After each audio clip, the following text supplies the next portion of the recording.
We are, again, if you're just now joining us, the deorbit burn has begun for the crew, and this deorbit burn lasts just under 18 minutes. So we still have about 10 more minutes to go in this burn, and we are patiently waiting for that burn to conclude. Exactly right. And at the end of that burn, like we mentioned earlier, if you're just now joining us, we'll move into claw separation and trunk jettison before we move into nose cone closure and then parachute deploy. So we've got a few dynamic operations that are coming back to back, coming up here shortly. But, you know, Jesse, we were talking a little bit about that crew. I had the pleasure of meeting them a little bit before the mission, and you can really tell that this crew has taken it upon themselves to really make sure that a priority of this mission is outreach. They really want to ensure that who they are representing, the people that they're representing, are getting an opportunity to come aboard with them and understand why they're up there, understand why they're going on missions like Ax-4, why Ax-4 is a mission that needs to exist to further everything. And I know that STEM outreach is something that you find pretty fascinating yourself, right? Yes, John, you already know that. I love outreach. I think it's super important. There's so much technology emerging and growing and advancing, and I think it's super important for the young people to get interested in it while they're young, so they can further explore that interest when they do get older and when they can, you know, go to school or go into a professional field. So I think it's great that this crew specifically did multiple outreach events during like this over 20, mission. I think you said, right? Yeah, and it's one of those things too where for a lot of times this may be these kids' first times getting to understand like what goes on the International Space Station. What kind of things can we research in space? You know, I know one thing that kind of resonated with me is, you know, when I got to meet Sławosz, Słav, as he's known by some, especially the crew. His background in microelectronics, right? He's carrying that on his research here today to understand how does space radiation, which is a huge problem to solve, right, for long endurance, for long-term, long-duration spaceflight missions, how are we going to solve the problem of space radiation? And not just for humans, but for electronics. And so for this particular mission, they were, and we'll cover a little bit of this later too, but they were flying some experiments to assess, like, how can we better protect these in orbit? So I think Sław, Tibor, their backgrounds really help kids understand how can I tie my research to the practicalities and understanding of how do we live and work in space. Yeah. And honestly, this is what we do all of this for. This is what Axiom 4 is for, and other missions have been for, is to do that research. I think a lot of people don't realize astronauts are scientists. They are. They are. Doing a lot of experiments. Exactly. First and foremost, the reason we're up there is to understand how are we going to keep doing this? How can we keep doing this? So every mission that we work together, we learn from each other. Every mission that this crew goes on, from Ax-1 up through Ax-4 now, we all build on the last mission before it. We've been doing it for years, and we're going to continue to be doing this as well. So it's really exciting to see them put that emphasis on not just the research, but also the outreach to get the next generation of people to do the next missions. Yeah, I love it. If you're just now joining us, again, there is a clock in the middle of your screen where you can follow along with the timeline of the mission all the way towards Splashdown today. And also in the bottom right-hand corner of your screen, there's a little graphic showing Dragon and its thrusters firing. So while we are not showing some live views at this moment, you can kind of see which thrusters are firing, and there's a lot going on. So Dragon is very active right now, but love this new graphic that we have. Really cool to be able to kind of see. You might not be able to always see it live, and when we do see it live, I love you can actually see the little bursts of thrust. But in case we don't have any live views, you guys can follow along with that graphic in the bottom right corner. And speaking of live views, excellent timing. Inside of Dragon, with our commander and pilot there. That is at the front of your screen is Commander Peggy Whitson. And if you're looking right past Peggy Whitson as well, you can see our pilot Shubhanshu Shukla interacting with Dragon's controls there right now. But as you mentioned, Jesse, Dragon is a fully autonomous vehicle on this way home. So kind of tying back to one of the things you mentioned earlier, being able to see the thrusters firing like that really highlights a good point. When we don't have direct camera feeds like what we just saw, we still get vehicle insight. We still get spacecraft insight. When we talked earlier about what the mission control centers are for, that allows us to get telemetry to that vehicle for ground crews to understand what is the vehicle doing, and allows us to share it with everybody here to get insights of the mission. Yeah, very cool. And it is I love these live views. Yeah. But it's really hard to believe that it's been 5 years since Dragon radically changed how humanity gets to space. After the space shuttle program ended in 2011, NASA astronauts primarily used the Russian Soyuz spacecraft to travel to and from the International Space Station. From 2011 to 2020, the Soyuz was the only human-capable launch vehicle available, and in December of 2010, Dragon became the first commercially built and operated spacecraft to be recovered successfully from orbit.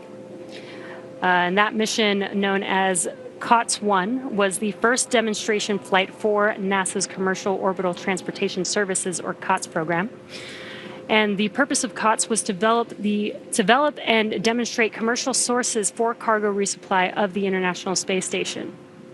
Now, fun fact, the Dragon that flew on this historic mission is currently actually hanging behind John and I in front of SpaceX Mission Control Hawthorne. And just 10 years later, in May of 2020, Demo 2 launched astronauts from U.S. soil for the first time in nearly a decade. Demo 2 was Dragon's first human spaceflight mission.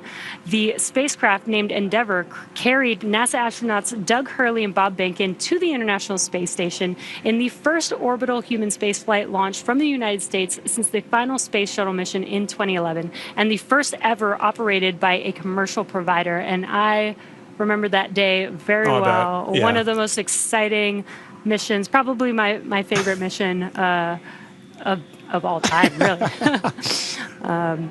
Yeah, and another fun fact about Endeavour, too, that was the first mission for Ax-1. Oh, That was the Dragon they flew on Ax-1. Exactly.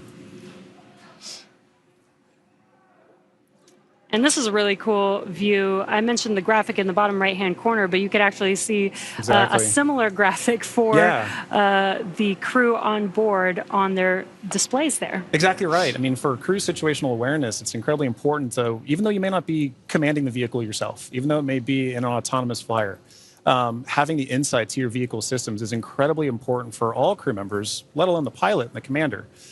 So our commander, Peggy Whitson, and our pilot, Shubhanshu Shukla, are maintaining close situational awareness on the vehicle systems there, like we saw a minute ago, being able to watch thruster firings, understand where they are kind of on their mission home.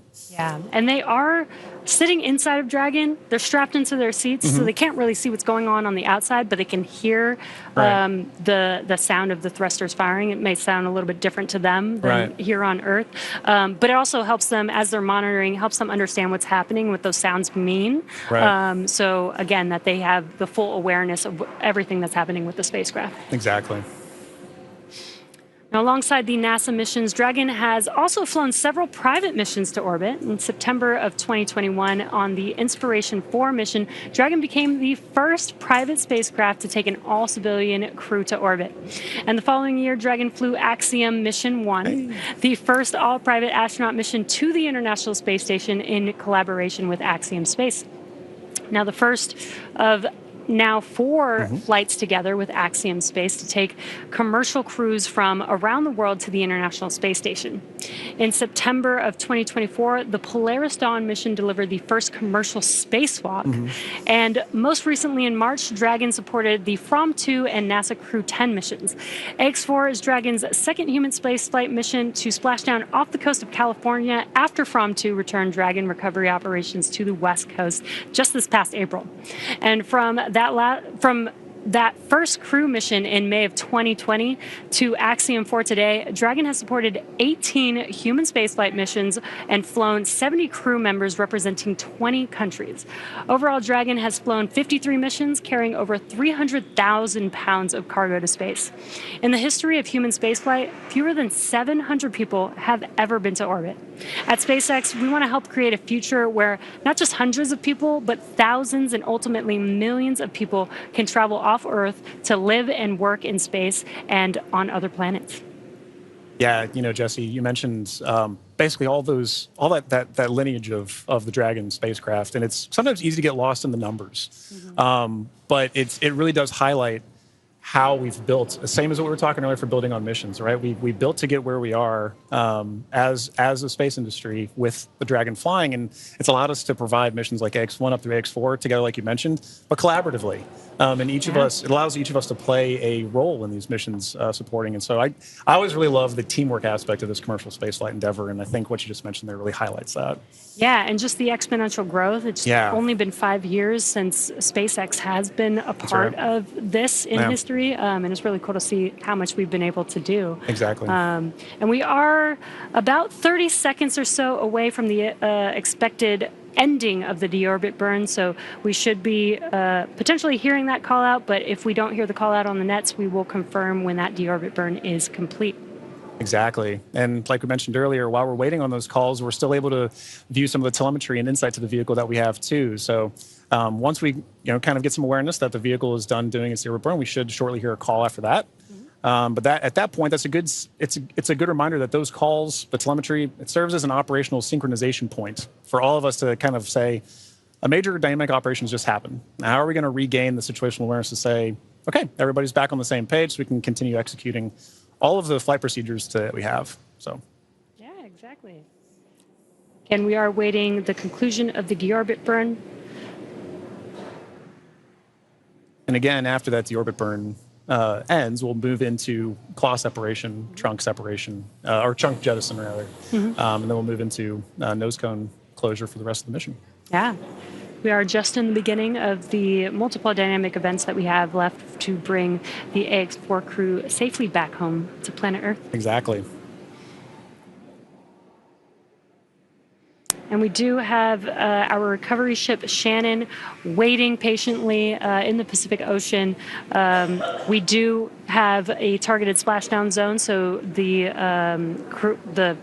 crew aboard the recovery vessel is there waiting, and once they splash down into the water, we'll send a couple fast boats, and then the recovery ship vessel Shannon will meet the crew, lift the Dragon spacecraft on board to the ship, help the crew get out of Dragon, and then they'll eventually do some medical checks, make sure that they're all good. Exactly right. Board a helicopter and take them back to land. Exactly right. I mean, like that is still a part of the very dynamic operations, and SpaceX and Axiom are both providing crew on the ground to provide in that work. So we have the retrieval of the crew and our Axiom. Dragon, SpaceX, deorbit burn complete and performance nominal. Trunk separation initiated.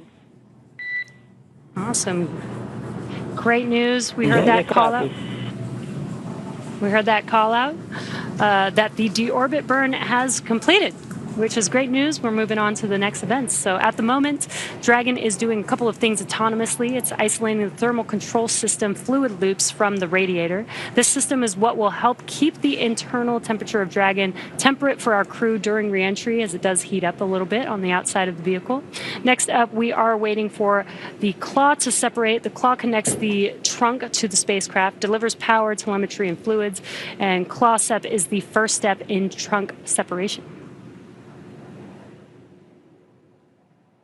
And we did hear that call out for the initiation of claw sep. So that event is now in progress. We're waiting for the conclusion of claw separation. Nominal trunk jettison. And all of that just happened. Claw separation as well as trunk jettison. There we go. And it's a good example of the kind of things that we're listening for on this phase of the mission. Really are back to back, and they're structured in a way that are very timelined, very expected. And so while we wait for those call downs, we want to be very cognizant of, is crew checking back in with ground, is ground checking with crew. But once the vehicle hits those certain points and the commands are retrieved, sent, executed, whatever, that we're waiting for those and we're expecting those.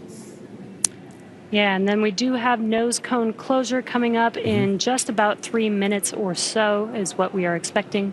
And in the background, Dragon is currently inhibiting those forward bulkhead Draco thrusters that we just used to complete the deorbit burn, ensuring it's safe to latch the nose cone shut for reentry. Also, the vehicle has initiated the nitrox suit purge. This will help keep the crew cool and comfortable during reentry, and which again is coming up in a few minutes, that nose cone closure in just about a couple minutes. Now at this point, the nose cone is preparing for closure. That's right. Yeah. And now, for those of you just joining us, we are, as Jess just mentioned, we are in the phase of flight where we've now gotten good confirmation that the claw has separated, that the claw has retracted, and that the trunk has been jettisoned. And we're waiting for that nose cone to close. And a minute ago, we had good visuals inside the vehicle showing our commander, Peggy Whitson, and our pilot, Shubhanshu Shukla, engaging with those controls for the vehicle to maintain insight to understand where the vehicle is at this moment in time. And what you're seeing on your screen is a map of where Dragon is above the Earth. And again, it's making its way over, it's going to make its way over the Pacific Ocean to splash down off the coast of California. And you can actually see how close it is passing by the International Space Station there, which is pretty cool. Yeah. Again, it's amazing being able to actually maintain the kind of awareness we have on this, right? As you know, last night when we were tracking undocking, kind of understanding where Dragon is relative to station with regards to things like the keep out sphere. It can be easy on a day like Splashdown when we're not talking about from undocking from the space station, to still be able to maintain awareness of where we are relative to it. I think in our orbit is fascinating. Again, we are waiting nose cone closure. And if you've been following along SpaceX, reusability is extremely important to us. That is what nose cone closure is for. In previous Dragon designs, we used to jettison the nose cone, but being able to close the nose cone allows us to just reuse it.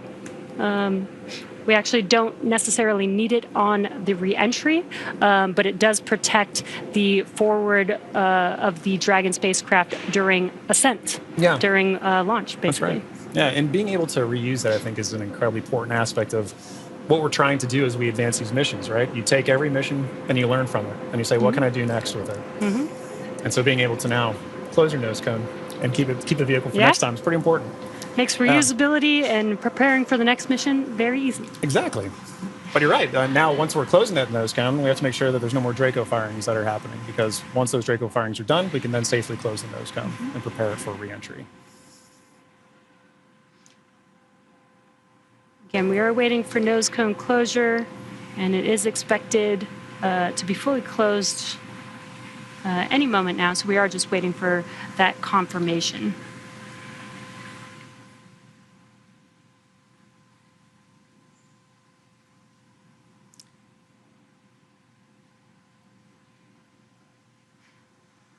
And if you're just now joining us, the crew has already completed a deorbit burn, which lasted about 18 minutes long.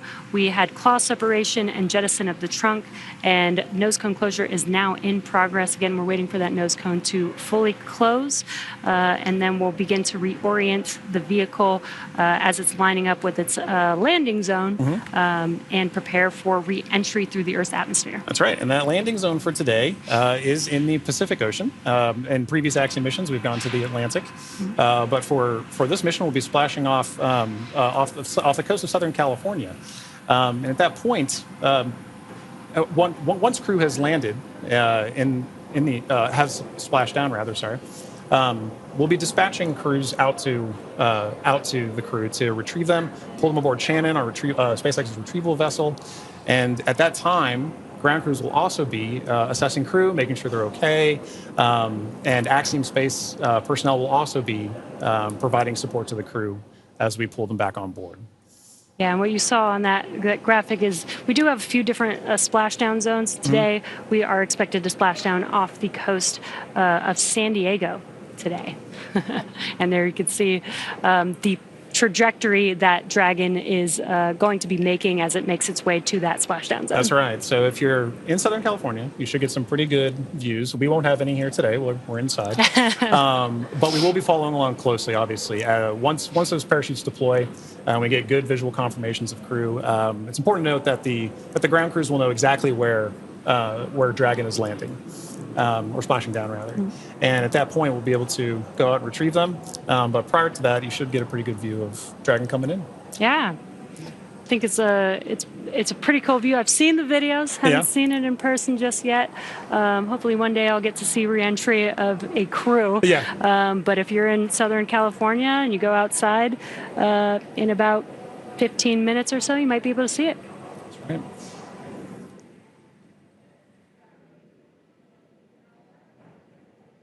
Now, we do expect that the nose cone is fully closed at this point, but just waiting for confirmation of that closure. Exactly.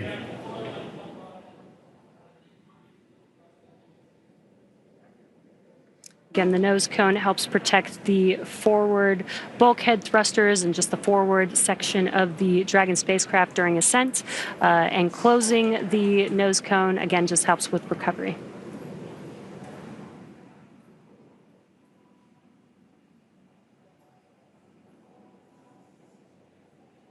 So far, we've had a pretty smooth return home. Yeah. The crew undocked from the International Space Station yesterday at 4:15 a.m. Pacific time. They spent 22 and a half hours coasting, doing a few more orbits in space before they come back down to planet Earth. And we're just under 30 minutes from them splashing down. And again, we have this new clock on your screen, in the middle of your screen, where you see that countdown to splashdown, which I love, because now you can see there's about 26 minutes before we expect them to splash down in the Pacific Ocean off the coast of San Diego today. Yeah, I think having the countdown really helps bring home that they're almost here. It is time for the Ax-4 mission to come to a close, but this is just the dynamic phase of the missions that's coming to a close. There's so Dragon, SpaceX, nose cone secured for entry. Dragon copy, nose cone secured. And great call out there. Yep. The nose cone is now fully closed, ready Excellent for reentry. confirmation. And what you're seeing on your screen is the core, the crew operations and resources engineer. That's who was talking with the AX4 crew just now. right. Now, once it's time for our crew to splash down back on planet Earth, they'll be heading to one of several targeted sites supported by SpaceX. Until recently, Dragon recoveries primarily occurred off the coast of Florida. This year, SpaceX moved Dragon recovery operations off the coast of California to allow Dragon to complete its deorbit before safely jettisoning the trunk over the Pacific Ocean. AX-4 will be SpaceX's second crew mission to splash down in one of the new locations. From 2 was the first in April earlier this year. The new splashdown locations are near Los Angeles, Oceanside, and San Diego. And spreading the supported sites across multiple locations helps to maximize the return opportunities for this mission and future crews, lowering the chance that we'll have to wave off due to bad weather. So our fully equipped recovery vessel Shannon is stationed in Long Beach, California, and is currently standing by to support splashdown today. That's right. And like you said earlier, we'll be expecting to have that splashdown right off the coast of San Diego, as you can see on your graphic there. So we take into account many different variables, including what landing sites have favorable weather. And SpaceX teams have selected the primary landing site, as we just mentioned, as San Diego. Now, there are a number of weather-related items that play into splashdown and recovery operations. Some of the more obvious factors that impact operations are rain or chance of lightning in the recovery zone, both for the safety of the crew inside, obviously, but also for the recovery teams, as we've discussed, on the water. So we're looking for wind speeds that are less than 15 feet per second, or about 10 miles per hour, and relatively calm seas so that we can safely execute recovery operations. And these recovery operations include a lot, right? It's landing a helicopter on the recovery ship to fly our crew back to shore, but it's also pulling the Dragon spacecraft into Shannon, the recovery vehicle. Yeah, and as we've been mentioning, there are a number of variables and criteria that come into play, and they all help ensure safety of both the crew and the recovery teams. But weather conditions today are looking great in Southern California near San Diego, and for these operations, SpaceX closely coordinates with the United States Coast Guard to establish a safety zone to ensure public safety and for the safety of those involved in the recovery operations, as well as the crew on board the returning spacecraft. Now, multiple notices are issued to the mariners in advance, and during recovery operations, and Coast Guard patrol boats are deployed to discourage boaters from entering the splashdown zones. And that's right. We really want to stress to the public the need to respect this safety zone.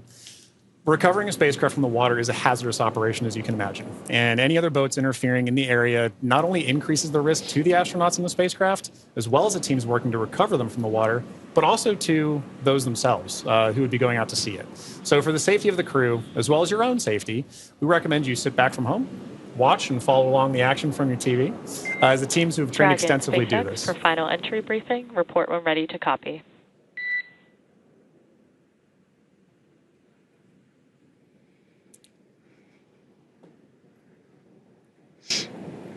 Dragon's ready to copy.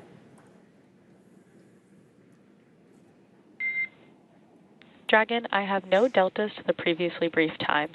The vehicle is healthy, weather is still looking good, and recovery forces are on site. Predicted comm blackout starting at 0918 Zulu and ending at 0925 Zulu. How copy?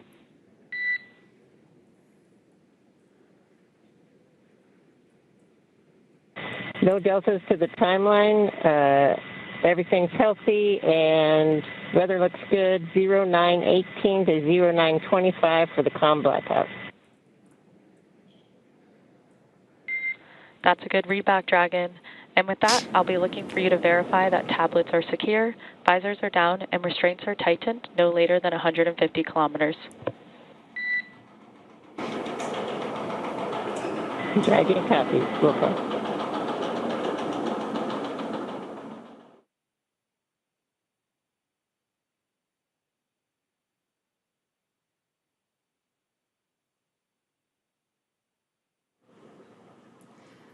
And we just had some great comms between the core and the crew. It sounds like everything is a go for Splashdown. We are expecting the blackout period to begin at 2:18 a.m. Pacific time. That lasts about 6 minutes, completely expected. We will lose comms with the spacecraft as the vehicle heats up with plasma around it, but we do expect them to pass through that in about 6 minutes and regain comms after that. So really exciting, about 21 minutes away from Splashdown. And as you might imagine, astronaut training can be extensive, from training that is specific to each crew member's role to learning SpaceX protocols, space station systems, and preparing for the science and outreach activities that they'll be conducting in space. Private astronaut training is rigorous. In addition to the training in the field like they do through NOLS, or NOLS, the Axiom 4 crew spent about 35 days training inside of Dragon. Now, to prepare them for flight, our teams at SpaceX spent the last several months teaching the crew about orbital mechanics and how to live in microgravity. While this was more of a review for Peggy Whitson, for the rest of the crew, this was their first time flying on Dragon.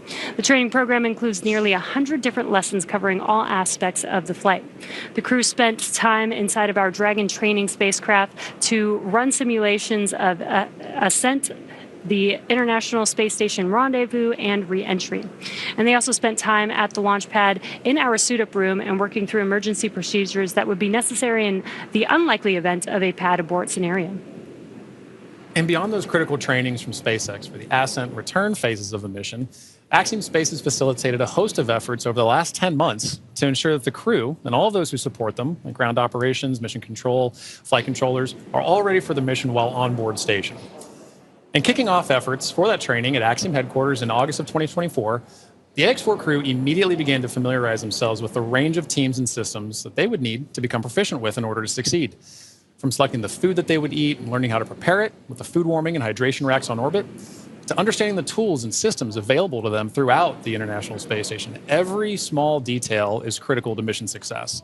So in Building 9 at Johnson Space Center, the crews learned and rehearsed routine operations, medical procedures, emergency situations, and media exercises. All of this built up to full-scale simulations that were then run in coordination with ground teams at Johnson and around the world. And as the name of the International Space Station suggests, specific modules are owned and operated by different nations.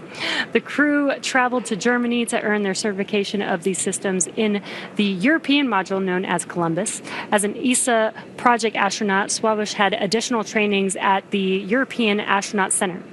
The crew then traveled to Japan to learn the systems of the Japanese experiment module, also known as Kibo. With hands-on training that culminated in a round of testing, the crew became certified to use the systems of Kibo for their flight. And beyond the specific requirements of each space station module, the crew also participated in a range of efforts that would bond them into a crew and ensure that they were physically and mentally prepared for any mission scenario. So this included a week of training with the National Outdoor Leadership School, or NOLS, where the crew faced a week of kayaking against heavy winds. It also included a day in an altitude chamber to experience how their body reacts to different oxygen levels, and even included an underwater helicopter escape training simulation. SpaceX Dragon crew has tablets secured, restraints tightened, and visors down. SpaceX copies. Crew are configured for entry. 5 minutes until predicted comm blackout. We'll see you on the other side at 0925 Zulu. Copy 09250 on the other side of the blackout. Okay, and good comms there from crew that they are ready and configured for their return time.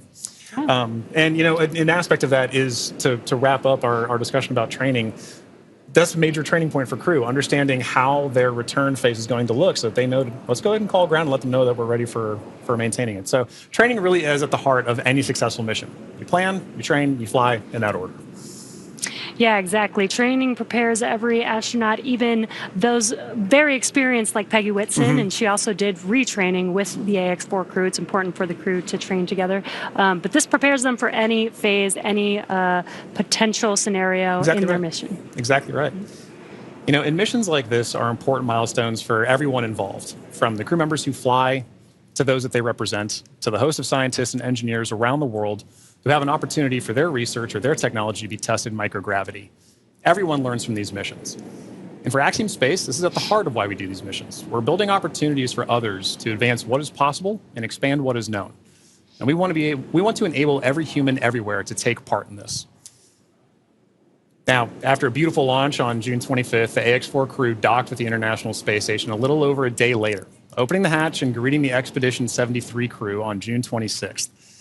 The crew shared some good words in a welcoming ceremony and an astronaut pinning that we don't have there, but did happen, before quickly getting to work on their extensive itinerary. Now, each crew member brought with them a host of research, technology demonstrations, and outreach objectives, ranging from human physiology to space radiation impact studies, and even some gardening while they were up there. So this crew maintained a very full timeline, but they prepared for this, part of their training.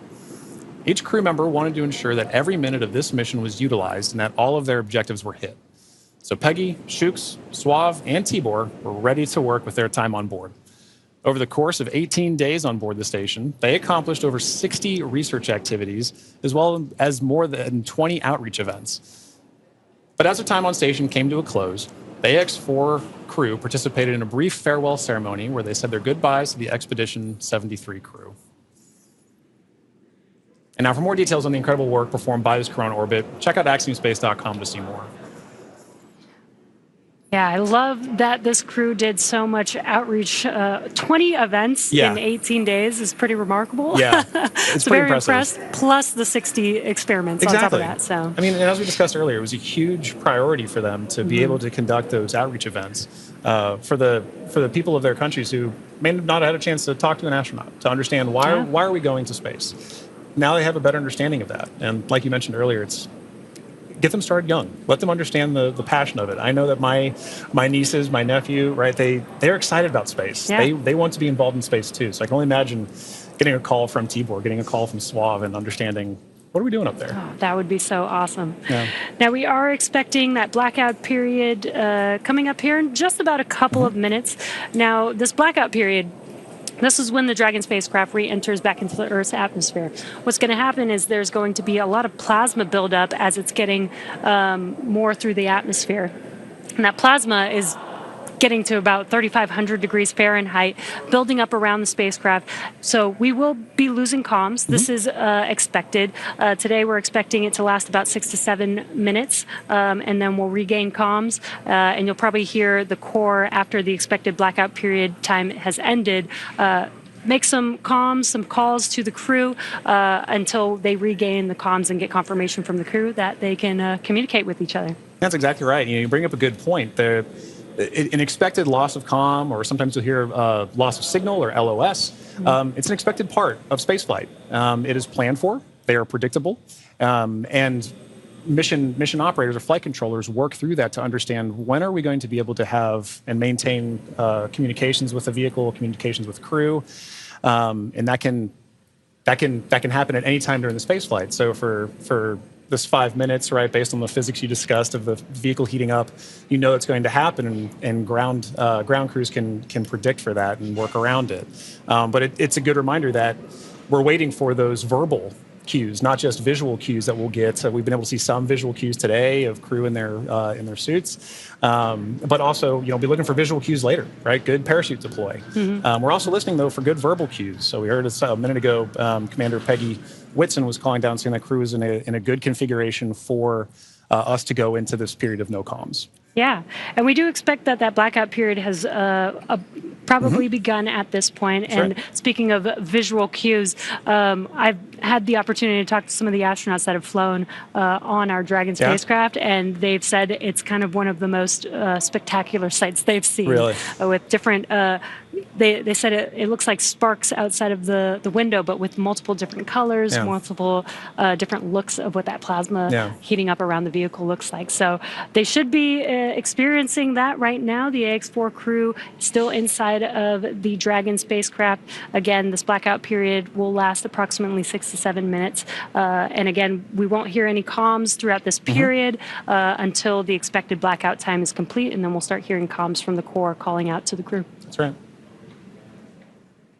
As we begin the second half of entry, Dragon is now beginning to flush nitrox into the cabin and continuing to top off the Ax-4 crew's suits with cool air. Again, this is what will allow the cabin temperature to remain comfortable while, as I mentioned, the external temperatures reach 3,500 degrees Fahrenheit. The heat shield is pointing forward, leading the spacecraft to the landing site. Dragon's primary heat shield is comprised of Pika 3.0, which stands for Phenolic Impregnated Carbon Ablator. First generation Pika was first developed by NASA for studying and sampling comets within our solar system. SpaceX then partnered with NASA to develop Pika X, which was the second generation product used on all Dragon 1 commercial resupply missions that successfully resupplied the space station on 20 missions. Pika 3.0 was developed specifically for use on Dragon as we prepared to begin flying crew with enhanced structural and thermal properties that optimized the heat shield and drove down cost and mass. The remainder of the Crew Dragon spacecraft is composed primarily of a SpaceX proprietary ablative material. It's another class of thermal protection which is lighter weight versus Pika and protects the underlying composite structure during re-entry to ensure the structural capabilities are maintained. Now, while Dragon will experience temperatures well over 3,000 degrees Fahrenheit during peak re-entry conditions, the characteristics of the TPS or thermal protection systems coupled with the ECLS environmental control and life support system in the pressurized interior will ensure that the Ax-4 crew will stay cool and comfortable during all the phases of re-entry through splashdown with all that heat surrounding them. Exactly right. Well, now, as Ax-4 set a new benchmark for private astronaut missions with the most research activities executed aboard an Axiom Space mission to the International Space Station to date. With over 60 experiments representing 31 countries, the mission showcased the growing global interest in leveraging low Earth orbit for scientific discovery. The research portfolio included 8 technology demonstrations, 12 life science investigations, and 27 research projects. And this research spanned a wide range of disciplines, from cancer biology to regenerative medicine to even artificial intelligence, agriculture, and materials science. And this further demonstrates how low Earth orbit is a platform for innovation. Now, many of these studies were designed to address challenges both in space and on Earth, such as improving disease modeling, enhancing food security, and developing smarter autonomous systems.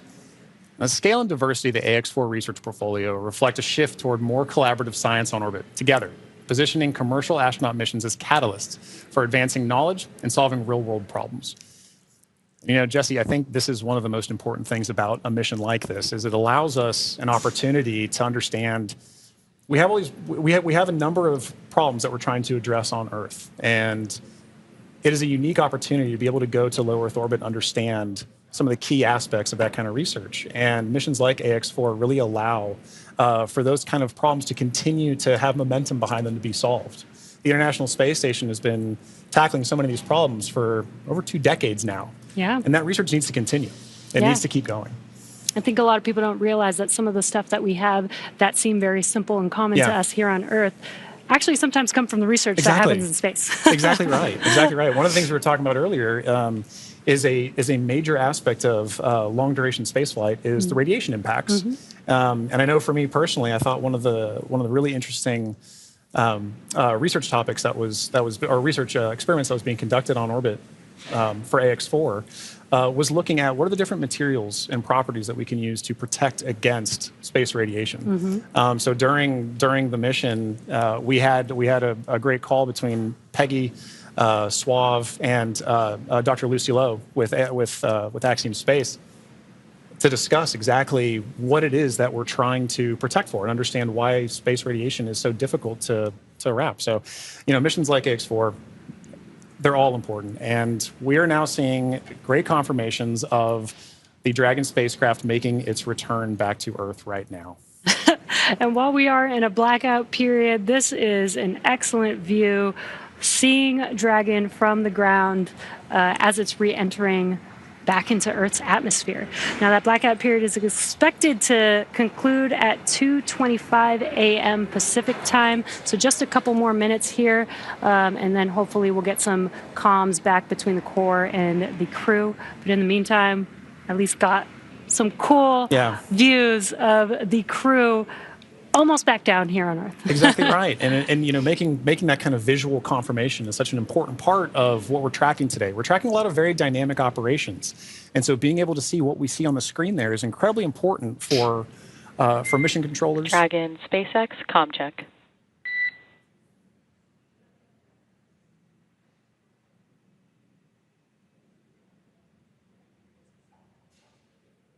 Again, we may not hear the crew until they do get those comms back, that acquisition of signal. Dragon, SpaceX, comm check. SpaceX Dragon, we have you loud and clear. Dragon, we have you the same. Expect automated chute deployment. Dragon copies, automated chute deploy. And great news, as you heard there, we got comms from the Ax-4 crew. That's exactly what we're waiting for, and I love that you can hear the excitement in Peggy's voice, too. Yeah. It's like she's done this before. Maybe a few times. A great live view on your screen inside of Dragon as they are re-entering the Earth's atmosphere. And we did hear confirmation that there will be the automatic drogue and parachute deployment coming up here shortly. And on your screen with that great live view. GPS converge. Expect nominal altitude for drogue chute deploy. Copy. Nominal GPS chute deploy. And we're going to hear a lot of comms back and forth throughout these last 5 minutes here as the core will be calling out their altitude as they're making their way down, as well as when the drogue parachutes deploy and the main parachutes deploy. And then as they get closer and closer to Earth, just keeping the crew updated with how close they are before splashdown so that they can expect that splashdown. Exactly right. Exactly right. Those are the things that crew that you're seeing there on the left side of your screen are following along with their onboard telemetry. And for you at home as well, you can see on your screens as well things like vehicle speed, vehicle altitude. All those are really important metrics that we're trying to understand as part of the visual confirmations, the audio communications or the verbal communications that we've gotten with crew. We're also getting vehicle communications and telemetry to all understand how we're looking as we lead up to these next 4 minutes before. And there you can see on your screen, the seats are rotating for the crew. This prepares them for that splashdown, so they do brace for drogue window. They do reorient the crew depending on the dynamic events that are happening, so the crew does lean back during re-entry. Crew is braced. And then they are sitting up a little bit more upright for those drogue and main parachutes to deploy. That's right. Having them in that position helps distribute the forces correctly so that when they're experiencing that dynamic event, they're as comfortable as they can possibly be. Yeah. We're now waiting for confirmation that the Dragon's chutes have deployed, coming up here just in under a minute or so. Just prior to the deployment of the initial drogue chutes, Dragon automatically safes the propulsion system. Dragon then deploys its drogue parachutes to stabilize and decelerate the vehicle. Then just before drogue deployment, seats automatically rotate to 26 degrees, which we just saw there, to keep the crew within acceptable G limits for entry and landing. And excellent view. Great view. Drogue parachutes are deployed.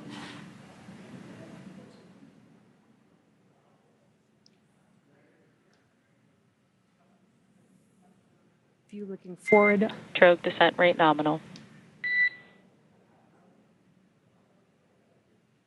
Descent rate nominal, copy. Again, we're going to hear a lot of comms throughout this next 3 minutes here. This is looking forward on the Dragon spacecraft up at the chutes. Those drogue parachutes are fully deployed now, so we do expect those main parachutes to deploy here shortly.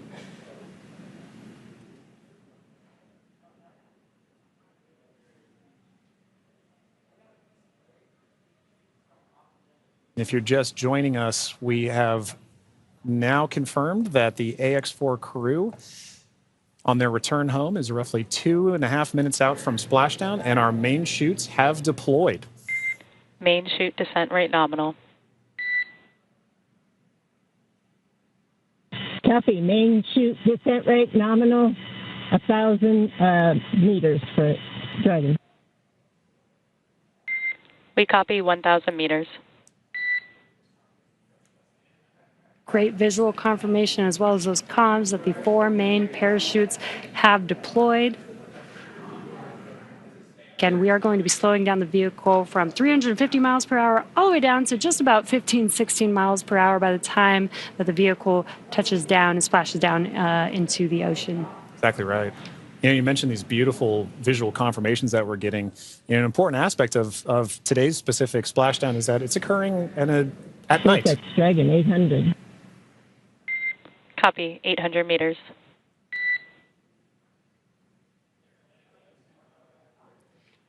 Commander Peggy Whitson confirming the spacecraft's altitude as it's making its descent into the Pacific Ocean just off the coast of San Diego in Southern California. Yes, love that it's coming off the coast of my hometown.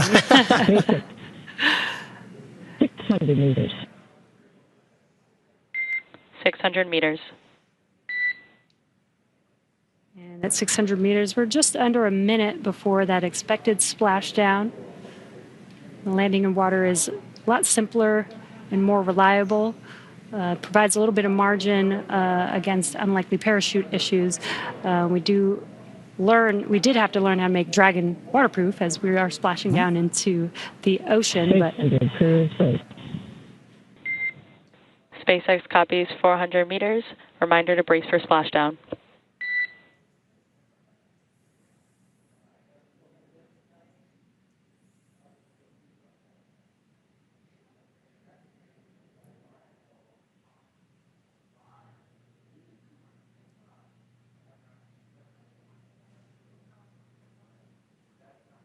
Oh, that's a pretty cool view. Yeah. That's right. Maintaining the vehicle's signature through things like cloud lighter and any kind of atmospheric disturbance allows us to maintain visual contact with the vehicle as it's making its final descent towards water landing. And it's a little foggy, as you can see there. Yeah, Pacific fog is rolling in. We've got some very bright lights as Dragon, you can see the ocean there. Dragon is about to touch down in just a few seconds here. And working their way towards the vehicle are the SpaceX and Axiom support teams that will be present for the next phase of our splashdown coverage today. At this point, we'll be waiting for confirmation of the crew's safe landing, and then we'll move into the phases of this mission, which are really, let's recover the vehicle, let's recover the crew, let's make our assessments, and at that point, we'll be covering. And we have splashdown of the Ax-4 crew back on planet Earth. Welcome home.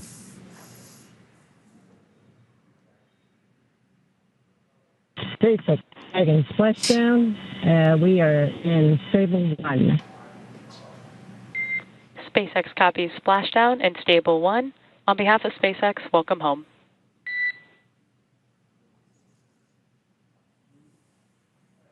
And thanks for the great ride and the safe trip. And Grace is happy to be back. We are happy to have you back home safely as well.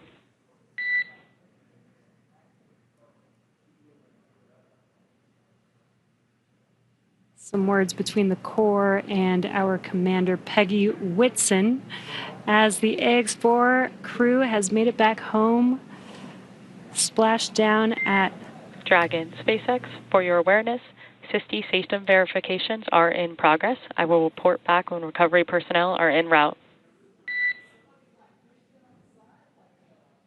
Dragon.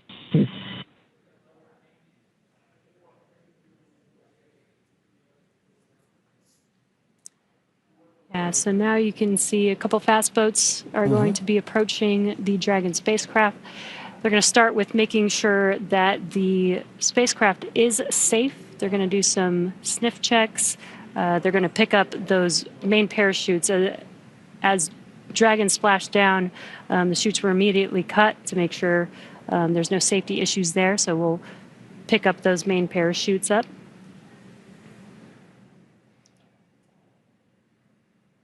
And once the crew deems that the spacecraft is safe, then our recovery vessel Shannon can begin to approach and begin the recovery process. So we are now eagerly waiting on recovery of our Dragon spacecraft with the Ax-4 crew. Dragon has already autonomously completed several steps to save itself following splashdown. So for those of you just joining us, the return of Ax-4 has gone smoothly so far, and we just got great confirmation that crew has splashed down. So Dragon successfully re-entered the Earth's atmosphere, followed by deployment of its parachutes to slow the spacecraft down to a gentle 15 miles per hour. And at that point, they successfully splashed down in the Pacific Ocean at 2:31 a.m. Pacific time, off the coast of Southern California.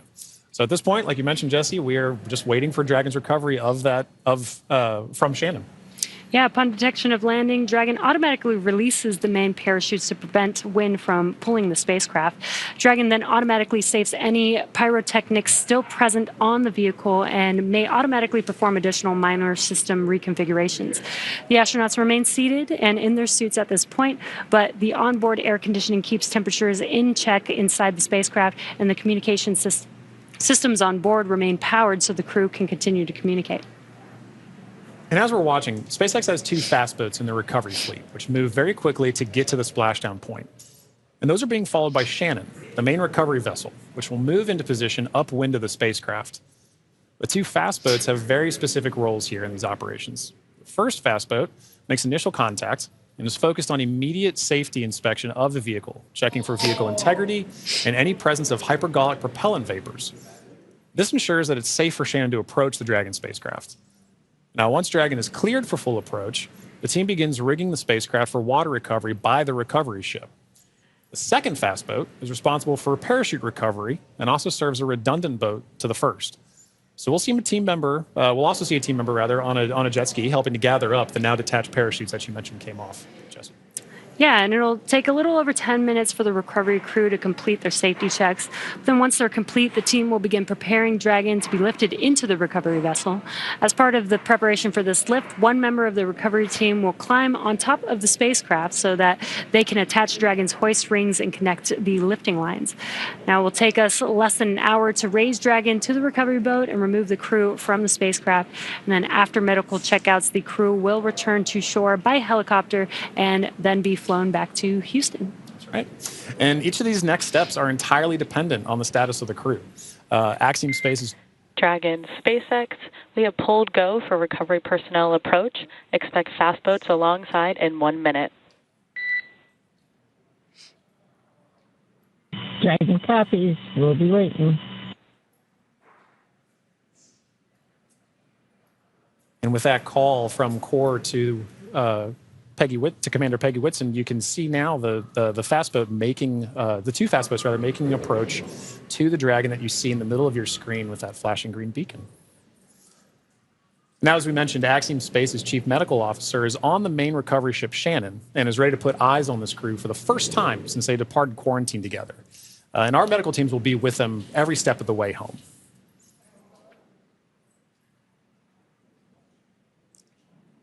It is nighttime, so we do have this infrared camera to help us see a little bit more clearly. That's the Dragon spacecraft in the middle of your screen there.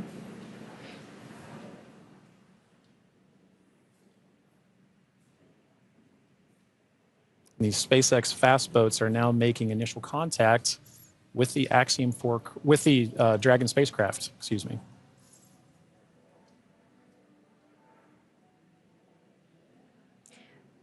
You can also see the red and green lights on Dragon, just similar to starboard and port on a ship.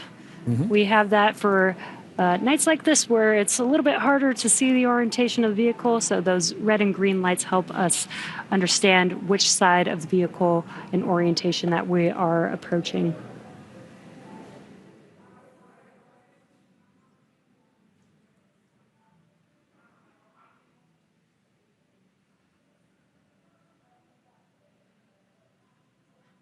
And it does look like they are pulling a main chute out of the water there.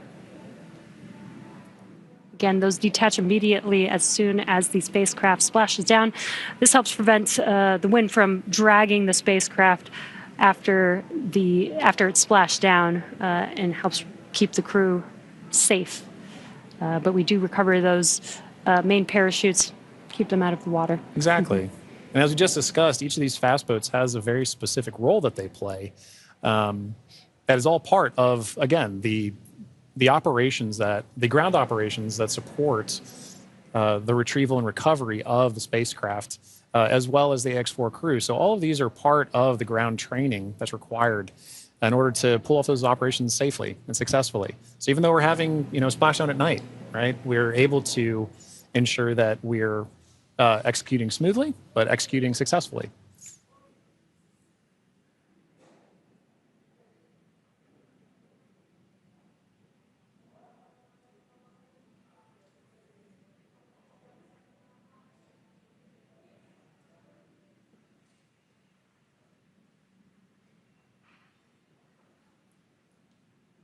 We're now looking at some additional views that we're getting in of the fast boats making their contact with the Dragon spacecraft. And we should be seeing a crew member actually climb on board the spacecraft, Yep. do some final safety checks, and then help begin setting up the rigging for the spacecraft to be lifted out of the water. That's right. It's all part of a coordination, a choreography of events, right? Getting from spacecraft is in the water. What are the next few steps that have to occur before we can get Dragon onto the recovery vessel Shannon? And this is a very key moment in that. Yeah, and right now you can see them doing the sniffs, making sure that there's no hazardous gas or chemicals around the vehicle, and that it's safe for the team to actually approach and climb onto the spacecraft.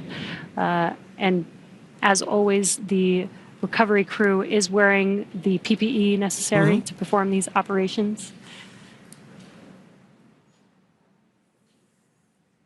PPE is personal protective equipment. And it's a good reminder that even in this phase of the mission, we're excited crew is home, but the job's not done yet. We're taking this time to make sure that we're operating smoothly, that we're operating safely, so that we ensure a safe return for the crew on board the vessel and back home to their families and teams. Yeah, we call conclusion of the mission when the crew egresses the spacecraft, and egress means to exit the spacecraft.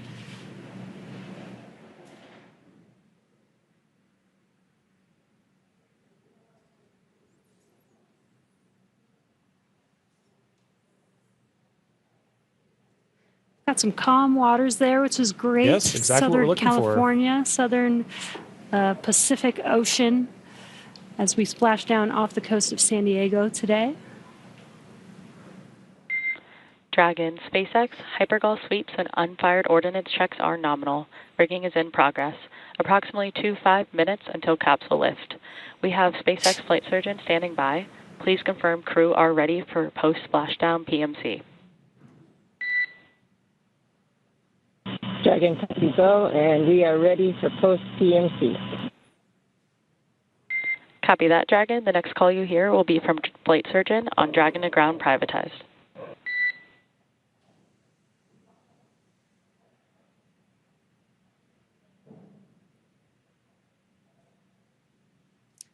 And you heard those comms. The team is going to do some medical checks. They are going to do that on a private net. And that's what those comms were, confirming that they're switching the nets that they will be communicating on. And this is just to make sure that the crew is feeling okay. Exactly right. Through all those dynamic events. Yep. While for us watching Dragon re-enter the Earth's atmosphere from afar, there's a lot going on in that spacecraft there with the crew. So just making sure that the crew is feeling good and checking in with how they're doing. Exactly. It's an important touch point for kind of reaching a key milestone on the return trip home. As just mentioned, it's a very dynamic phase of flight.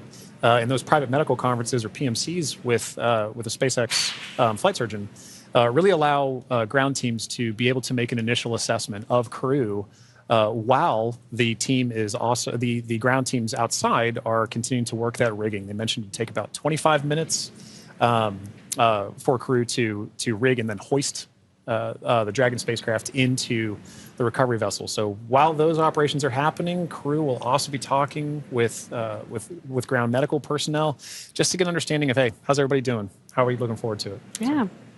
And they did confirm that the vehicle was safe to approach. They did some hypergol checks. And they also checked the thrusters that did not fire to make sure that there are no leaks from those thrusters. We do have Super Dracos on the vehicle in case of an abort emergency during ascent. We did not need those thrusters on this mission. And again, they are only used for the ascent portion, but we do want to make sure that throughout the mission, as the Dragon spacecraft was docked to the International Space Station for 18 days, that everything is still good and safe, again, to complete these final recovery operations.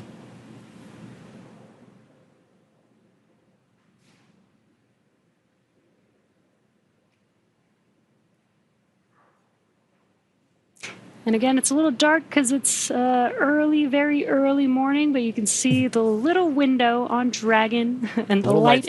Little light inside there as the crew is patiently waiting recovery operations. It's a very different view that they're having outside that window than they had for their flight up and their flight home. Yes. But all the same, I'm sure that they're also glad to say, hey, we're home.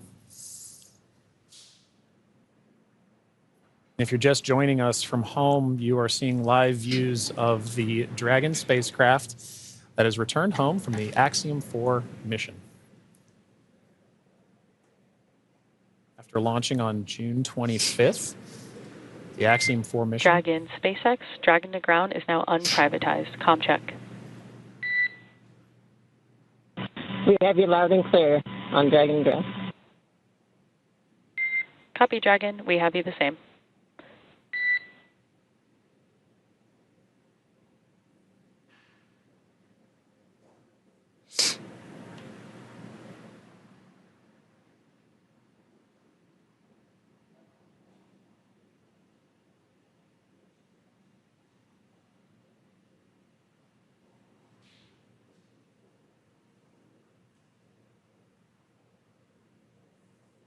You can now see on the screen SpaceX support personnel beginning the rigging procedures to ensure that the Dragon spacecraft is rigged. SpaceX, be advised, we're going to step into transitioning the forward link.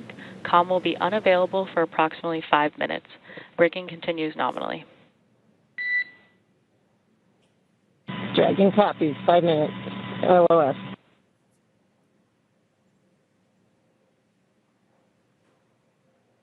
Again, the Corps just keeping the crew updated with the operations that they're performing. They won't have comms for about 5 minutes, but rigging is continuing, as we can see there, with the recovery crew member standing on top of the spacecraft. Yeah, working very important procedures for the next phase of the Ax-4 mission.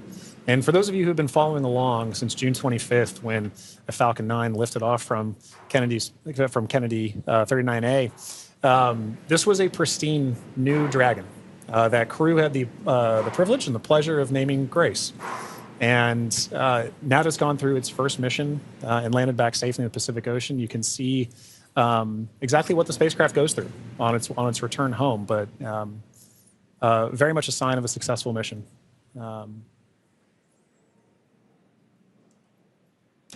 Yeah, I love the tradition that the first crew that flies in the spacecraft get to name the spacecraft. And Peggy Whitson had some great words on why they named the spacecraft Grace, which I think is amazing. And we've got a great fleet of Dragon spacecraft. And speaking of Commander Peggy Whitson, she's actually our third frequent flyer. Yeah. Our first frequent flyer was Michael Lopez Alegria from Axiom Space. Yeah. Second being Jared Isaacman when he flew on the Polaris Dawn mission. And now Peggy Whitson flying for a second time on a Dragon spacecraft. At SpaceX, we're trying to make these vehicles reusable, just like aircraft when you fly and fly over again multiple times a day. And we're getting closer and closer to that with the same crew members flying again, which is awesome.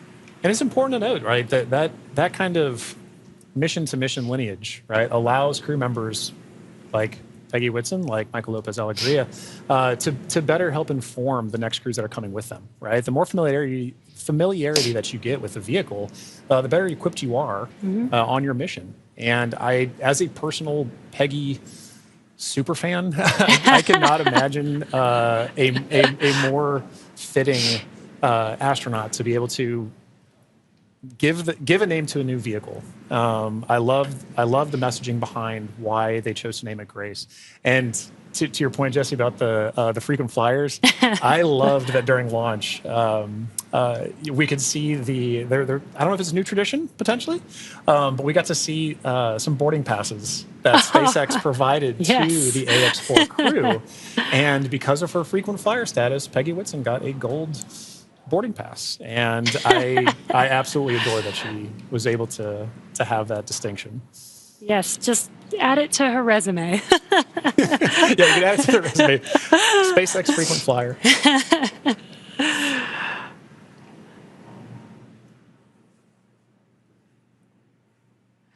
Yeah, I love the boarding passes. Again, always trying to make it as common as aircraft, planes that we fly on every single day. Exactly. And we're still just in the beginning, but I feel like we've made a lot of progress in the last 5 years, and we still have a lot of new things, new missions, and improvements that we want to make to, future spacecraft and launch vehicles. So I'm excited for the future. I really do believe that we could get to aircraft, plane, regular flight, multiple flights a day within our future. I think we can. And human spaceflight is it's a team sport, and it is something that you are always learning from. No matter how commonplace any of these missions get, right?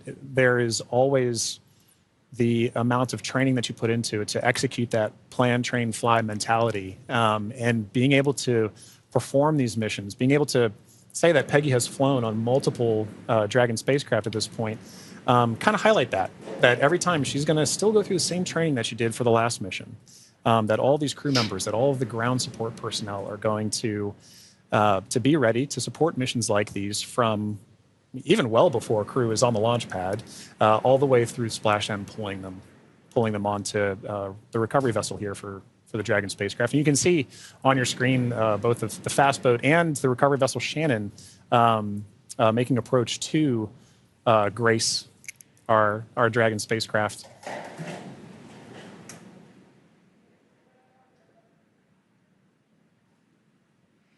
There you could see what we call the Dragon nest. When the spacecraft is lifted up out of the water, it's going to seat into that ring that you see there at the end of the recovery vessel there.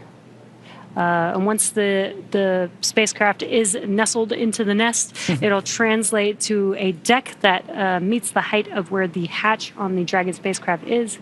That'll enable the crew to egress or exit the spacecraft easily onto a platform in the recovery vessel.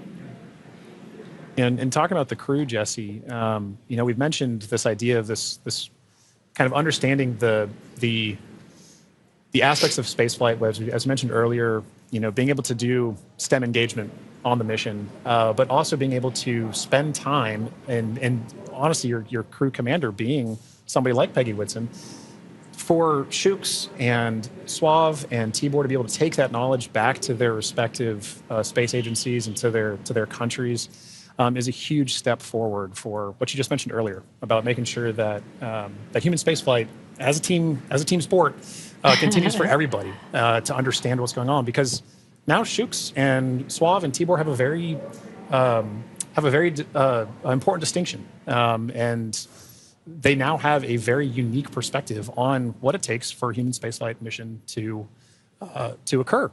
as first time astronauts, they're going to take back all that knowledge from their time on the International Space Station and be able to make huge impacts with their space agencies in their countries.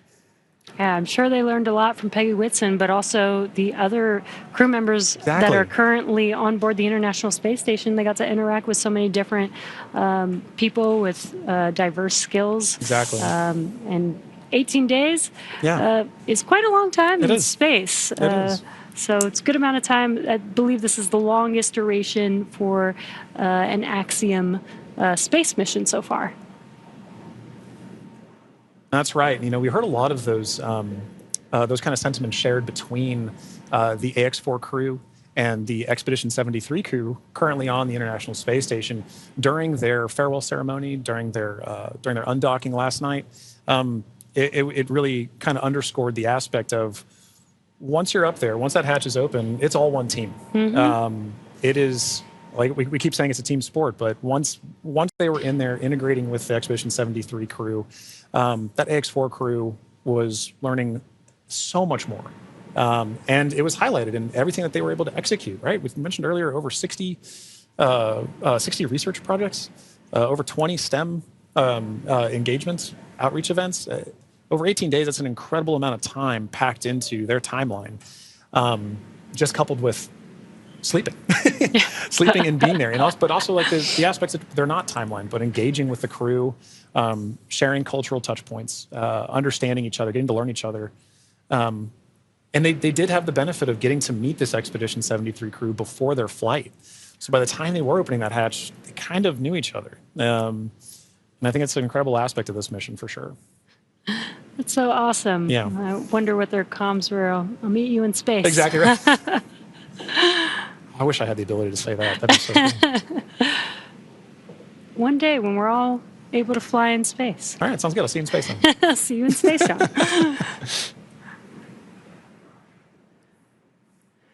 Looks like we're getting closer. They are pulling the spacecraft towards the recovery vessel. Looks like we're rigged up, and you can see the hydraulic lift moving forward and down. And then it will begin to lift the spacecraft out of the water and again into that Dragon nest that you see there on the recovery vessel.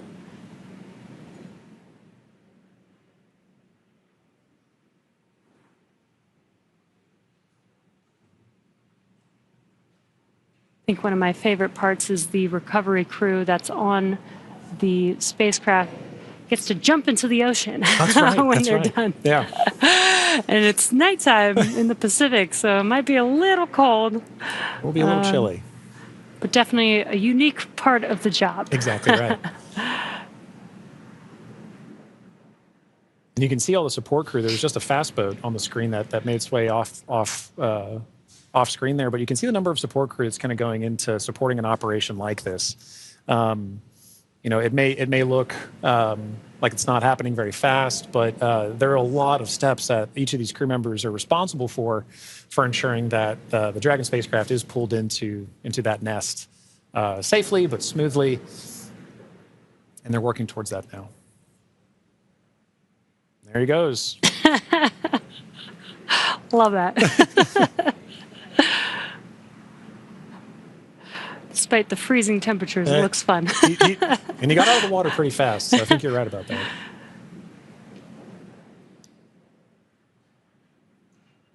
All right. Looks like lift is about to begin.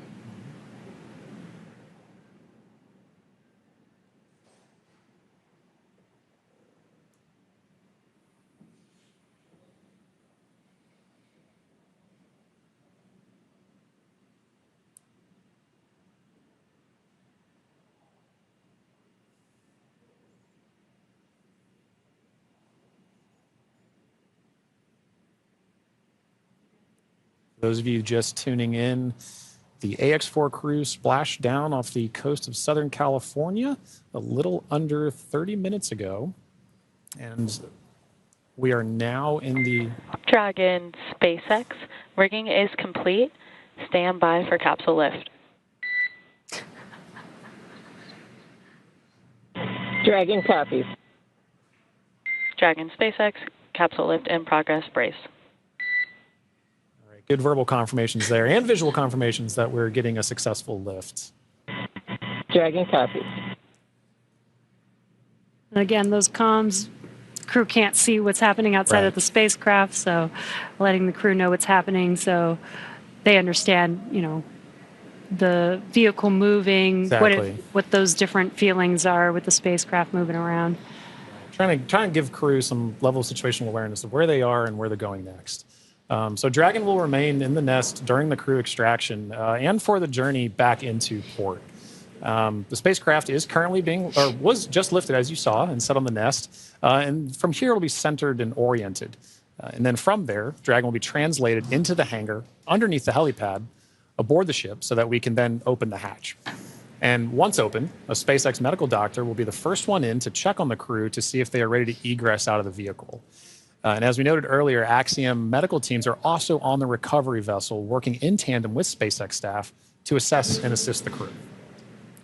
The astronauts will egress, or what we call exit, from Dragon's side hatch, pending spacecraft orientation in the water. Before opening the hatch, the spacecraft's cabin pressure must be equalized with the outside environment. Now, once the hatch is opened, that will be the Axiom 4 crew's first breath of fresh air since boarding Falcon 9 at the start of their mission on June 25th. And that will be an exciting moment for the crew, I know. But for the crew and also for the ground crews, getting that first confirmation of your crew exiting the spacecraft, getting good medical checks, and then coming out and giving a thumbs up is something everybody wants to be able to see, and we'll be able to see it soon. Yeah. And it looks like the spacecraft is nestled into the nest. Dragon SpaceX, welcome aboard the recovery ship. Apology for the delayed call earlier. We are still working to transition the forward link. Recovery personnel are completing their final checks, and I will let you know when we are ready for translation across the deck to the egress platform.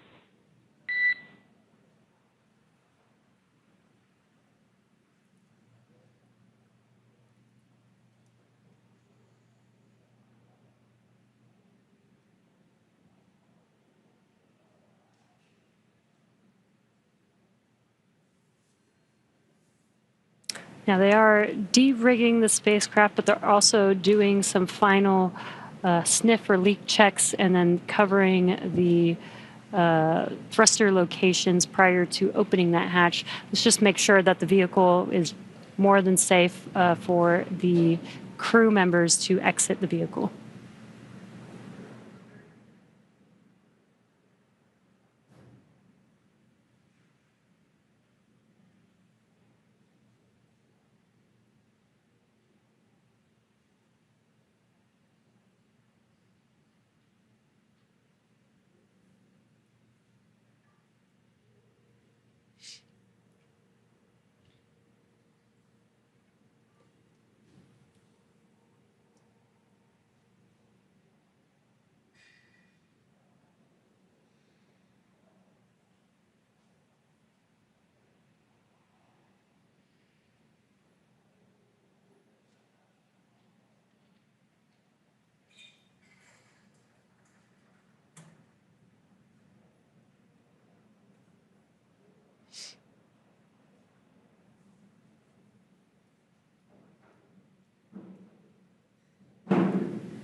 Again, if you're just now joining us, the Dragon spacecraft has been lifted onto the recovery vessel Shannon.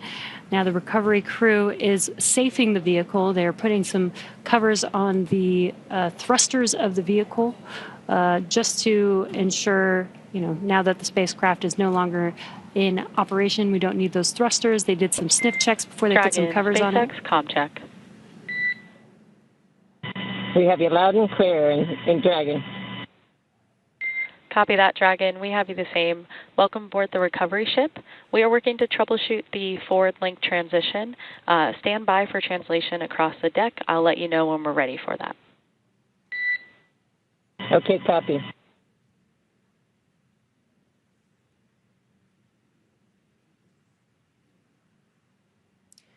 The crew is preparing for translation. This is where that Dragon nest is going to move the spacecraft towards the deck, and that deck is going to meet the bottom of the Dragon hatch, and that'll enable the crew to egress or exit the Dragon spacecraft onto a platform on the recovery vessel.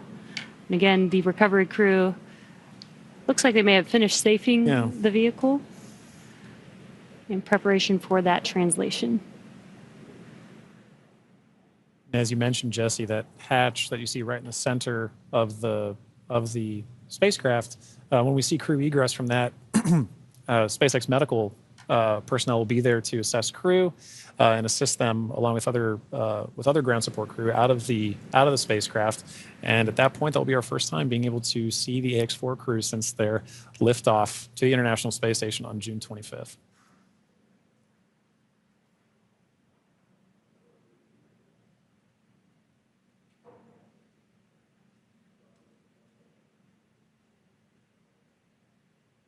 On a side note, I do love seeing crew go into and come out of the hatch, whether it's the side hatch or whether it is the docking port. I love seeing the smiles on their faces. Yeah, it's going to be exciting for them once we open this Dragon side hatch. Again, it'll be the first breath of fresh air in about 20 days for them since they boarded the Falcon 9 on launch day. And it is an interesting distinction. You launch in the Atlantic and you splash down the Pacific. It's very different breaths of air that you're getting. And you traveled all over space for thousands of miles. 288 orbits, something like 7.6 million miles, all just to come down across the country. Millions of miles, I should say.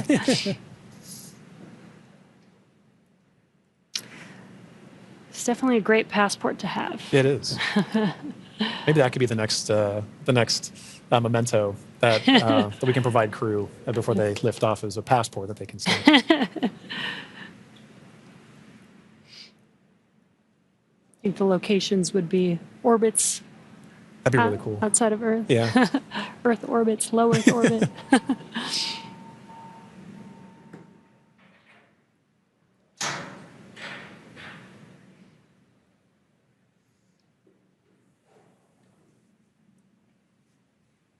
Again, next up, we are expecting the translation of the Dragon spacecraft named Grace, named by the Axiom Mission 4 crew.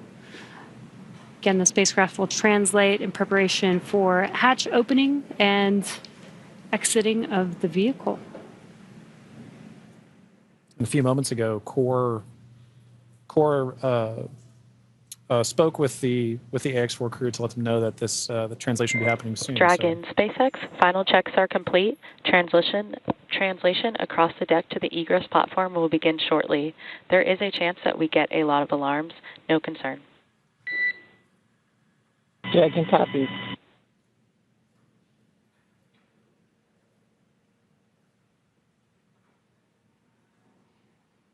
And we have movement. Translation is beginning.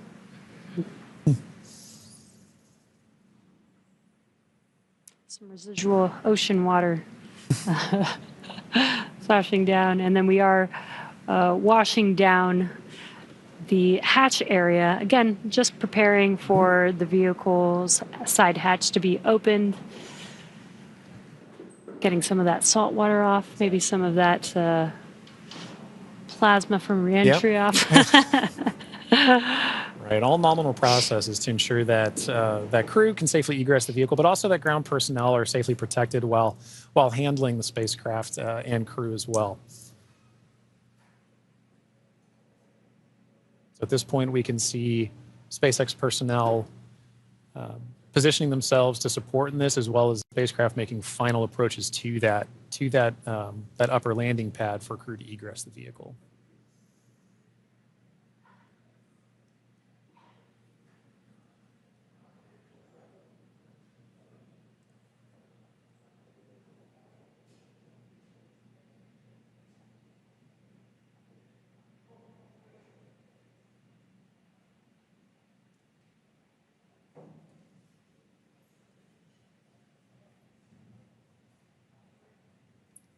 After that freshwater washdown of the hatch area, we're seeing some final wipe downs as well.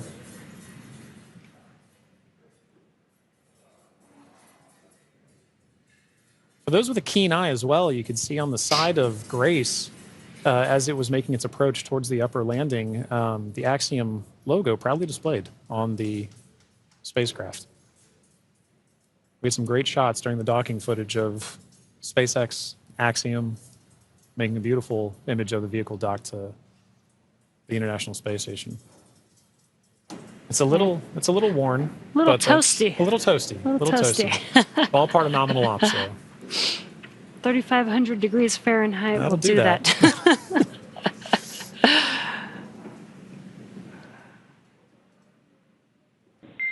Dragon, SpaceX, standby for side hatch opening and egress of some smiling faces. Here we go. All right, we're looking forward to it.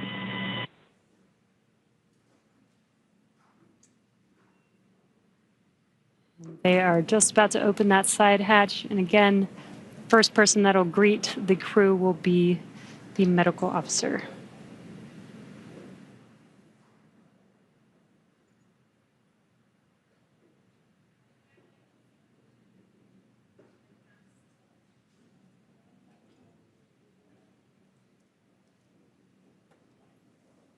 The hatch is open, and ground crews are making first contact with the Axiom 4 crew.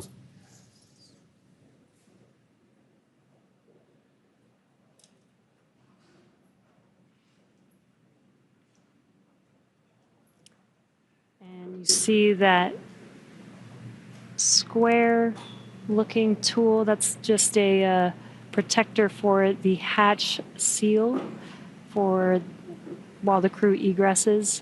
This is a reusable vehicle, so we are protecting both the crew as well as the spacecraft, making sure there's no damage that happens and that the crew doesn't bump their head on anything on the spacecraft.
Looks like we're getting, the crew's getting some first photos. Yep. That's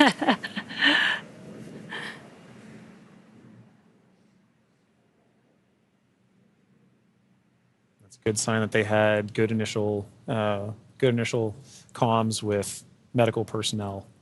So this time we are now just, if you're just joining us, we're waiting for the Ax-4 crew to egress or exit the Dragon spacecraft, also known as Grace, as part of the conclusion of their more than 20-day mission to the International Space Station.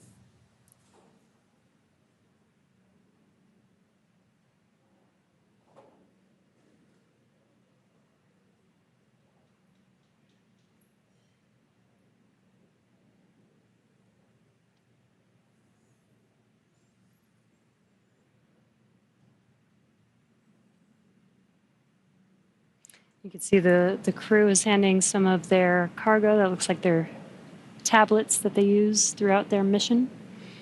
Making it a little easier for crew to make their way out of the spacecraft as well.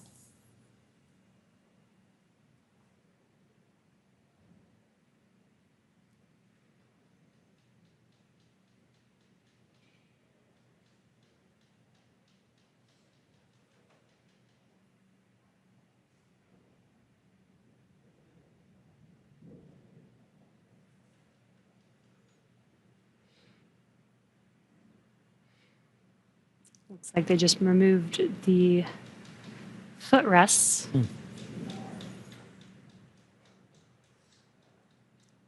Gives the crew some space to get out of their seats while they are exiting the vehicle. Now getting some great internal views of the Ax-4 crew in their spacecraft. I already saw some big smiles as people, we've all been saying.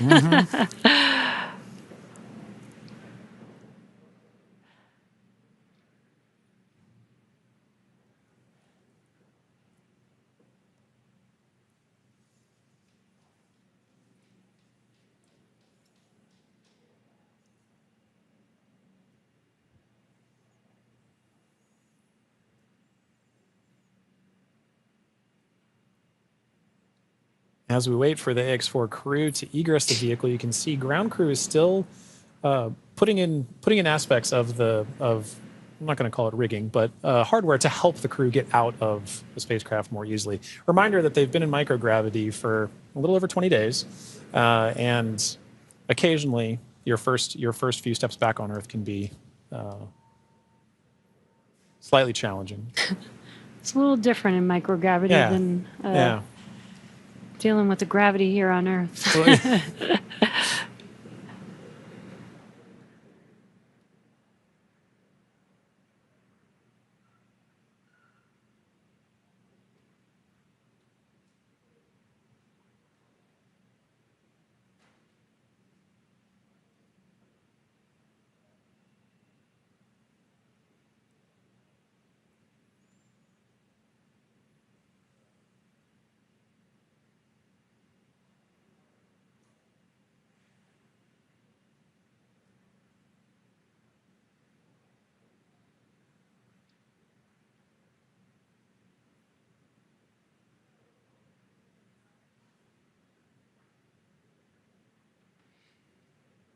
Just now joining us, we are waiting for the Ax-4 crew to exit the Dragon spacecraft Grace.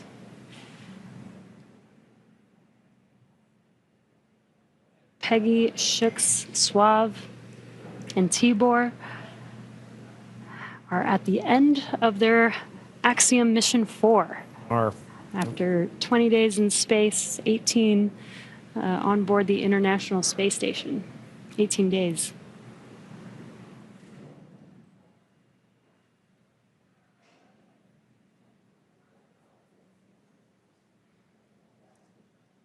And now this wraps up a very significant portion of the mission, but it's not entirely over. We still have a few medical checks to go.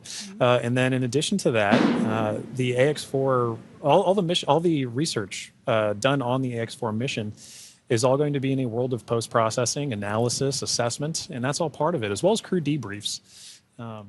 So, following after crew egresses the spacecraft and gets good medical checks, at that point we'll be getting the crew back home and then continuing the final, we'll call it terrestrial-based operations of the That's Ax-4 right. mission. I guess it's more of the end of the space-facing portion of the mission. Operational phases. Right. We're still going to take our time to get there. You can see ground crews are still working with the crew members in hardware inside. They've established some ground support equipment to help in the aid of the Ax-4 crew getting out of the spacecraft.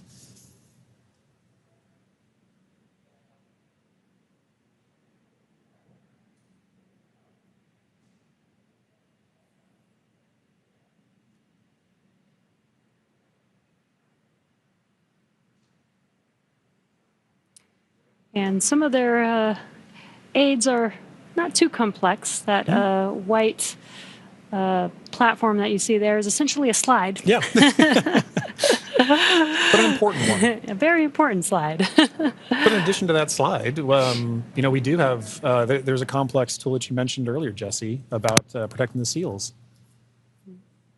We can see now crew looking to make, the first crew members looking to make their egress from the spacecraft along that slide. Sliding out.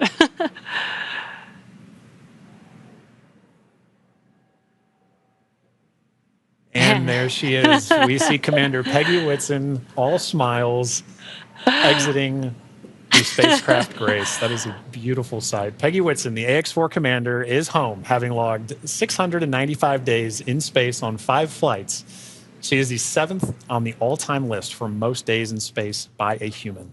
It's an incredible feat. Legendary.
So far, we've had Commander Peggy Whitson exit the Dragon spacecraft. We are waiting for the remaining 3 crew members of the Ax-4 crew.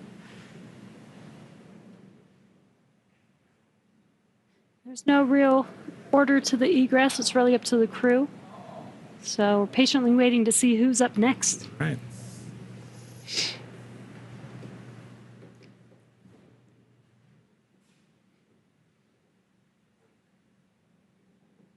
If Peggy is in the indication, which I think she is for this particular crew, we'll see another big smile coming out of the Dragon spacecraft in a moment.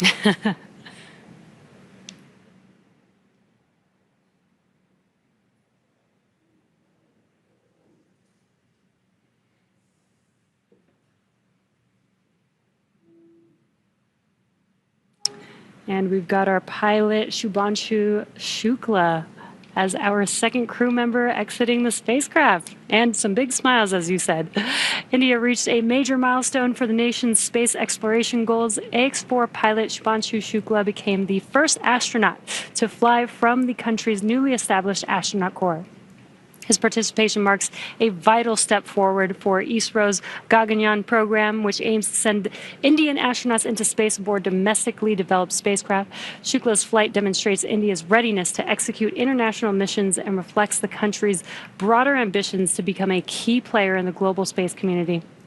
As India continues to expand its capabilities in crewed spaceflight, this mission serves as both a proving ground and a symbol of its commitment to innovation, collaboration, and leadership in space exploration.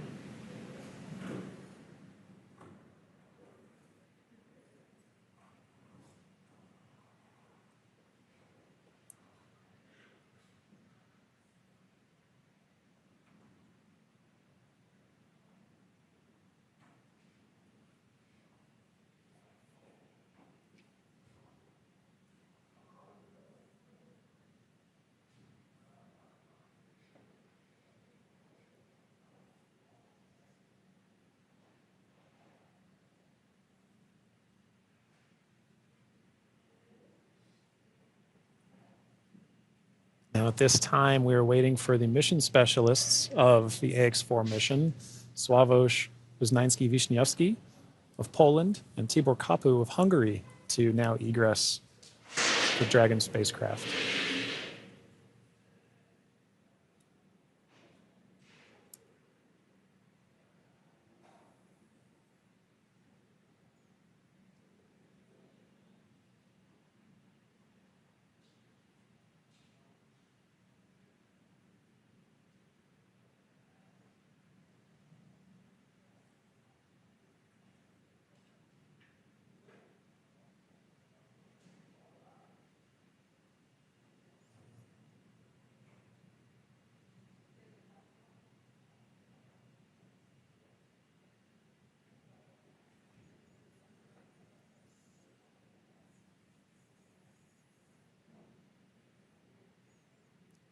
We have our third crew member now egressing the vehicle.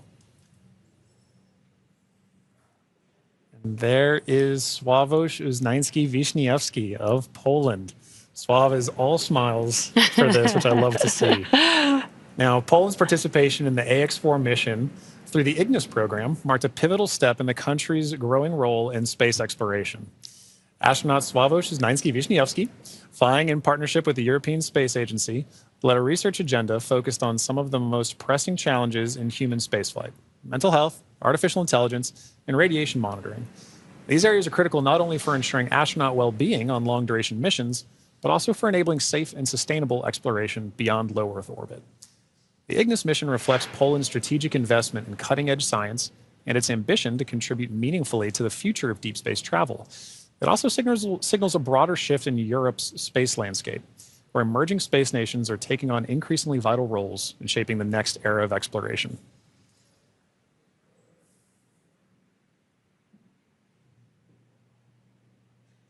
And based on that smile, I'd say Sław felt like he had a very successful mission.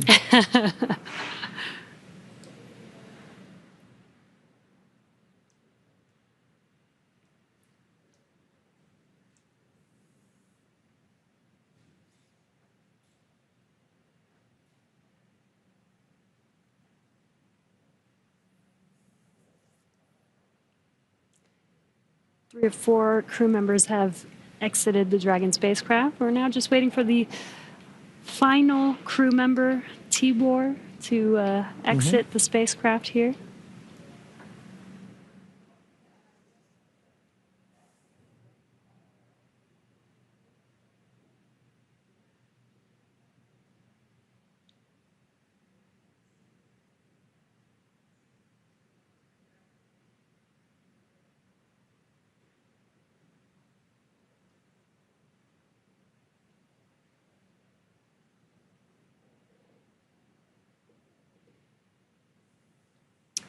And last but not least, mission specialist Tibor Kapu.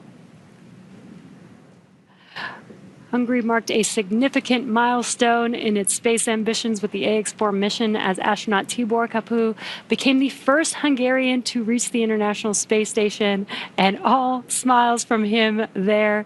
His participation under the banner of the Hunor Hungarian to Orbit program represents Hungary's commitment to advancing its role in international space exploration. This mission signifies the country's return to human spaceflight after decades and highlights its strategic investment in science, technology, and innovation. And Jesse, it was wonderful seeing Tibor's smiles and waves and high fives. You knew how important this mission was to the crew as they were prepping for it and throughout the mission, and seeing them be able to egress with the same smiles that they went into the capsule with, or into the spacecraft with.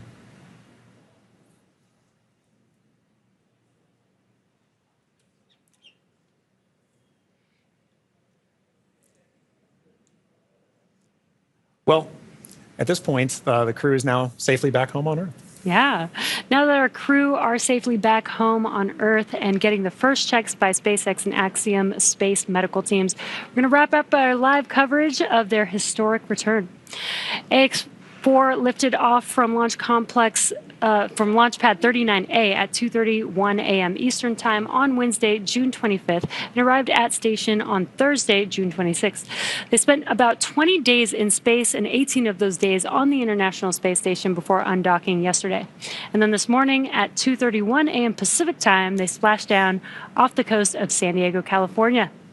What an amazing journey it's been for them so far. Yeah, it's been absolutely incredible. And Jesse, it's been fantastic again. Sharing Jesse with you. Thank you so much for joining me on this, and I'm glad we got to spend this time together. But now this cruise entire trip is home, we're ready to move on to the next phase of the mission. So to SpaceX, thank you for an incredible flight and taking such great care of our crew. To NASA, the International Space Station partners, and the Expedition 73 crew, thank you for helping make the efforts of the Ax-4 mission possible. We're really looking forward to collaborating with everyone again soon. And a special thank you to ISRO, ESA, and HUNOR for entrusting us with this mission. And to all of you watching at home, it's been an honor and a privilege to share the journey of Peggy, Shux, Sław, and Tibor to space and back again. So as we bring this mission to a close, we celebrate how the Ax-4 mission continues to demonstrate that the opportunities presented in microgravity have now grown to include more countries, more institutions, industries, and individuals than ever before. Through missions like this, we're redefining the pathway to low Earth orbit and building for beyond. So be sure to check out axiomspace.com to learn more about flight opportunities available along our journey to the world's first commercial space station. I'm John Rackham, and we're now signing off with a final welcome home to the crew of Ax-4. And I'm Jesse Anderson. Thanks to everyone for joining us on another successful mission to the International Space Station. Check out spacex.com/launches for updates and for the schedule of upcoming missions. And be sure to follow at SpaceX on X. And that'll do us for us here in Hawthorne. We'll see you on the next mission. Welcome home.